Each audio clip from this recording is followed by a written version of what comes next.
but I don't think that I'm up for any criticism. Are you serious? I'm dead serious. Something has triggered me because I am angry. In this relationship, it's gotten to the point where I am just done. Kody in couples therapy. Honestly, I'll never recover from this moment. It's probably one of the rare, genuine things he's ever said in his entire life. But let's be real, that's not saying much, is it? I mean, the whole point of therapy is to talk to a neutral third party, right? You're supposed to open up about your issues, get some feedback on what you need to fix, and hopefully improve. But Kody's approach, I'm not up for criticism. Well, congratulations, buddy, you've just flushed your therapy fees down the drain. Might as well have skipped the whole thing and saved yourself the money. And let's not forget, this is the same guy Robyn tore a family apart for. Well, guess what? She got him. Enjoy, lady, you've really hit the jackpot. The only reason Kody ever even showed up to therapy was to try and control his wives and get a nice little "I went to therapy" badge. He's never had an ounce of honest intent to actually fix anything. He's perfect in the problems. Though they're all because of everyone else, naturally. If I were any of his wives, I'd be out the door right then and there. Honestly, he's a walking, talking case study in narcissism. We've got so much to dive into today, so let's not waste any time. Let's jump straight into it. Hey everyone, what's up? It's Elena here, and welcome back to my channel Reality Nexus X. Christine's not wrong. Seriously, how is this even up for debate? She's been getting a lot of heat for not chatting with Crybros and Baldilocks at the baby sprinkle, and honestly, I've been waiting for someone to say this, so I guess it's my turn. Christine has always been 100% about the kids. It's actually ridiculous that people are acting like her not talking to, and is some unforgivable offense, completely forgetting all the times she's put the kids first. Like how quickly we forget. Here's the thing. Christine has zero obligation to interact with Sobin and Kody. She has one job, and that's to show up for the kids, and she does. She's also there to cut through the drama and keep the nonsense to a minimum, which, spoiler alert, she did. She's there to make sure the focus is on Mykelti, who, let's be real, wouldn't let it be about anything else. And yup, she nailed that too. What she doesn't have to do is put up with constant trash talk, financial abuse, and neglect from the OG3 and act like she's okay with it. She doesn't owe anyone a fake smile or a tolerating Kody's crap, just because he thinks he can still charm his way into people's lives. The man's got a grin that could melt paint off the walls, and no, it's not tolerable. People seem to think Christine should keep sweet, as if that somehow means being a good mom and Oma. But that's not her job. Her job is to protect her peace, and right now, keeping her distance from Kody and Robyn is the best way to do that. Honestly, Kody's on one, and Robyn's primed to turn on the waterworks at the drop of a hat. Let's not pretend approaching them wouldn't have resulted in a drama bomb exploding all over the place. And don't even get me started on Turbojaw and Demon Eyes. They could have made the first move, but nope. Guess they get a pass because they're expected to be hot messes. Holding Christine to a higher standard than the Narc twins? Yeah, that's a joke. I can't wait for Monday's episode, by the way. It's gonna be lit. And let me just say, I'm right there with Christine. I'm not gonna be confrontational, but I'm not playing nice with people who emotionally and financially abused me either. Kody's been a piece of work, and Robyn's been lurking in the background, pretending she's confused while co-signing his mess. Let's be clear, they messed with Christine's kids. All of the OG3 are her kids. When you mess with my kids, you're lucky if I even let you in the same room. I'm not even sure how Christine kept it together, because I know I'd be like, nope, not today, Satan. I honestly think everyone handled it as best they could. Was it awkward? Absolutely. But they showed up for Mykelti, and that's what matters. At the end of the day, this whole thing was barely even a thing. I've seen divorced families who can't stand to be in the same room after decades, so let's not act like this was a disaster. Christine set a boundary, stuck to it, and honestly, that deserves a round of applause. Now, if Kody and Robyn were just your run-of-the-mill cheating ex-husband and mistress-turned-wife, yeah, maybe it'd be a little immature to avoid speaking to them at all. But they're not your run-of-the-mill situation. They financially abused Christine, manipulated her into a loveless existence, and straight-up stole from her. They kept her and her kids poor and isolated, gaslit her for years, and when she finally snapped and said she was leaving, Kody's response was borderline abusive. And don't even get me started on that fight with Janelle. Christine wasn't even scared, just tired of the same old nonsense. Kody and Robyn weren't just bad partners. They made Christine's life a living nightmare. And now, Christine's supposed to be all sweet and friendly. Please, if my abuser were in the same room, I wouldn't even show up, or I'd be in full-on panic mode.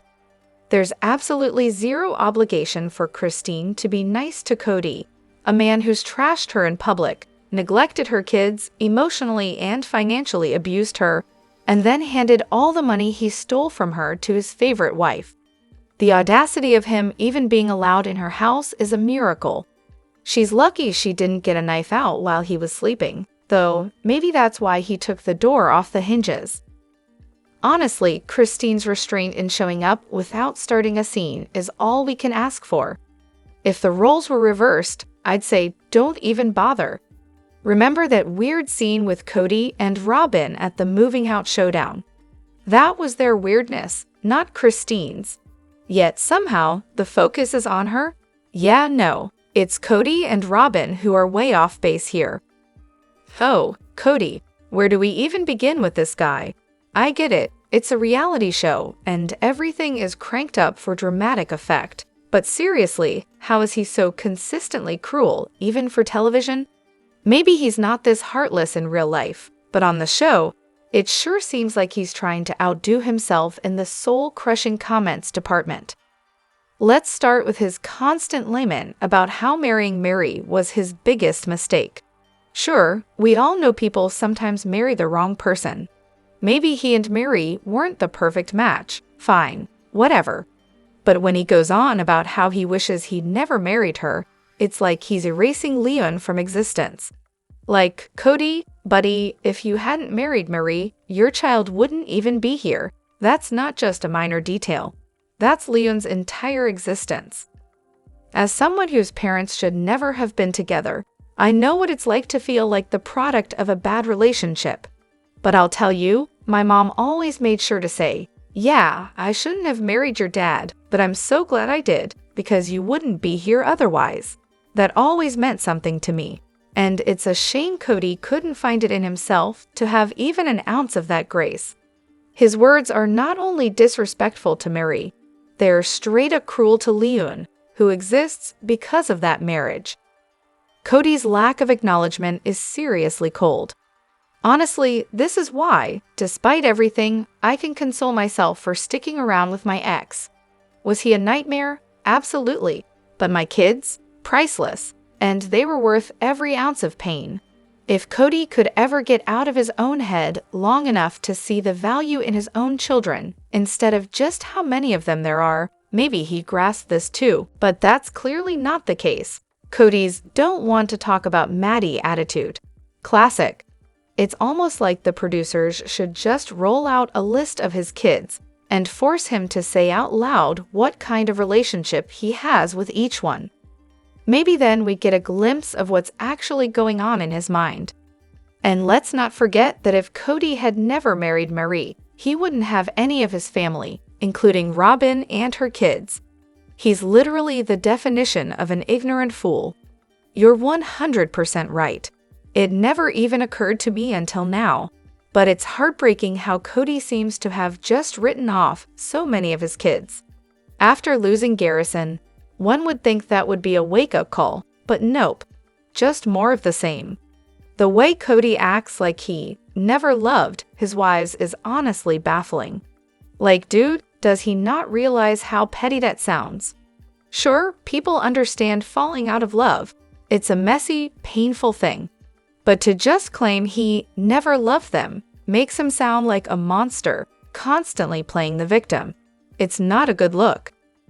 Filming is way behind, and honestly, it's driving me insane how much this season lags. Watching last night's episode, I was just sitting there thinking, wow, this feels like old news. It almost felt like I was watching a rerun.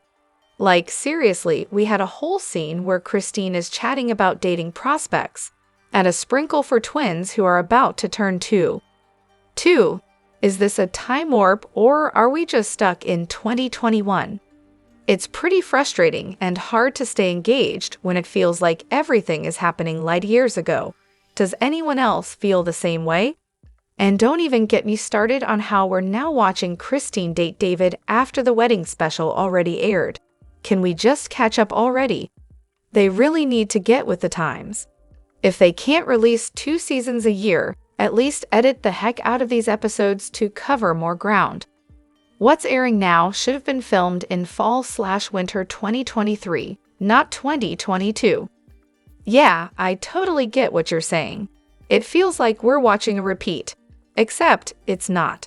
I get why they fell behind because of coronavirus, but they've had so many chances to catch up by now. Oh, Kody probably thinks selling this house is going to be a breeze. I can totally picture him standing there with a whiteboard presentation for Robyn, enthusiastically explaining how they're going to make a fortune and how, of course, it's priced to sell fast. Because, he's such a celebrity that the house is practically begging for a buyer. I'll be quietly sipping my tea if this luxurious property just sits on the market, slowly gathering dust, while the price gets slashed again and again. Or better yet, imagine it falls out of contract after an inspection reveals a laundry list of plumbing and septic disasters. Nothing like a house that's just full of expensive problems. A savvy realtor could probably price it realistically and get it sold without too much drama. But of course, Kody is convinced the house is worth millions just because he lived there. Spoiler alert, it's not. So I'm betting this thing will sit on the market for a while. The real question is, how many serious showings and offers will they get? A smart realtor would offer them a reality check.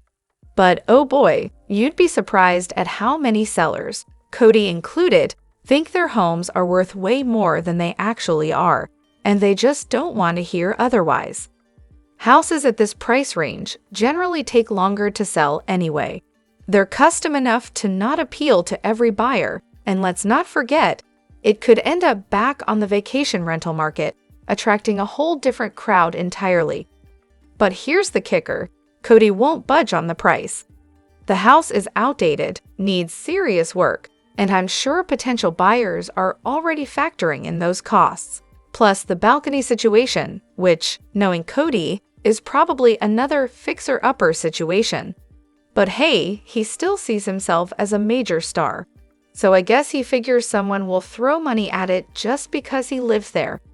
Honestly, I'd be curious if the buyer ends up tearing it down and building something that's actually worth the price. But hey, who knows? Maybe they'll keep the Kody charm. No one could possibly resist that. Oh, Kody, Robyn, and Christine are just absolute masterpieces of maturity. It's not like Christine and Kody haven't been through a decades-long relationship roller coaster or anything. Oh wait, they have. And now that it's officially over, they can't even muster the basic decency to exchange pleasantries at their daughter's baby shower? What a shocker! Instead, they made everyone else squirm as they actively avoided each other. Truly inspiring behavior. Christine, in her infinite wisdom, said it would be disingenuous to be nice. No, it would be mature. You don't need to be best friends. Just act like adults. Put your personal issues aside for a few minutes. And not make everyone else feel like they're at the most awkward family therapy session ever. But nope, that's asking too much from these grown-ups acting like they're still in middle school. And let's not forget Kody. It wouldn't surprise me one bit if he threw in a snarky comment. And Robyn? Oh, she's practically a professional in passive-aggressive remarks. So yeah, avoiding each other might just be the least explosive option. At least then they won't hijack the whole event with their drama. It's probably safer this way, honestly. But let's keep it real. The baby shower was still a fresh wound after their separation. Kody spent years emotionally and financially abusing Christine. The last times they even spoke, he was belittling her, screaming, gaslighting her, charming, right? If anything, he owes her a massive apology for all the garbage he put her through. Of course, he'll never own up to it, because accountability is, like, so overrated. So no, Christine doesn't owe him a hello or some small talk. She's still healing from the absolute hell he put her through, and let's not forget that he humiliated her in front of millions on TV. If anything, she has every right to steer clear of the man who made her life a living nightmare. Funny enough, it seems like everyone else is more upset about this than Mykelti herself. But of course, Kody's been acting like a narcissistic fool on national television for years, so I'm sure it would have been awkward no matter what. Let's be real, no one's going to win any Most Mature awards here.